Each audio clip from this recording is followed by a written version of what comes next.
तुम्ही उरावर बसणार विदर्भवाल्यांच्या, आमचे कामं करणार नाही.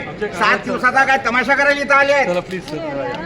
काही नाही आहे, काही येत नाही. मी भेटणे चाल थोडा जे करायचं ते करा. पोलिसांना अटक करा, अटक करा, अटक करा. काही नाही आहे. तुम्हाला गेल्या वर्षी सांगितल्यानंतर याच्यात सुधारणा नाही आहे. मागच्या वेळेला 10 दिवसाचं अधिवेशन केलं, ते आता 7 दिवसावर आणलं. पुढच्या वेळेला काय 2 दिवसावर आणणार आहे का? तमाशे करून ठेवलेले आहेत.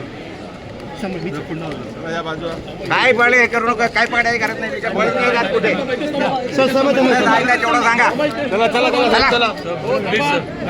अजिबात काही हे नाही. जे तमाशे जे लावलेले आहेत ते सगळे तमाशे सगळे बंद व्हायला पाहिजे.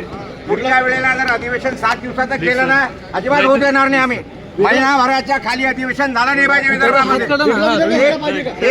बिलकुल झालाच. अरे आम्हालाच करायचं आहे.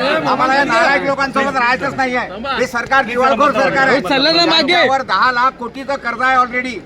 या सरकारवर ऑलरेडी 10 लाख कोटीचं कर्ज आहे. अशा या राज्यामध्ये दिवाळखोर राज्यामध्ये राहून विदर्भावाल्यांना करायचं काय? बिलकुल राहायचं नाही आम्हाला.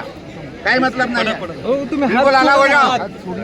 वेगळा विदर्भ झालाच पाहिजे. वेगळा विदर्भ झालाच पाहिजे. त्याच्याशिवाय इलाज नाही. हा तमाशे मांडून ठेवलेले आहेत सर्व. विदर्भाचा अनुशेष भरला गेला नाही अद्याप. काही नाही, काय अनुशेष नाही, काही नाही आहे. ती विचारत नाही विदर्भावाल्यांना. काही समजत नाही आहे, अजिबात काही समजत नाही. मुख्यमंत्री विदर्भातलीच आहेत. त्यांना असं आहे, मोठी तिजोरी लुटायला मिळाली आहे ना. जेव्हा महाराष्ट्राची मोठी तिजोरी लुटायला मिळाली त्यावेळेला ते विदर्भावर कशाला येतील? ते अच्छा आहे बळा खाव. यांना विदर्भ वेगळा पाहिजे असेल तर यांना सत्तेतून खाली उतरवा. आपण विदर्भ मिळू.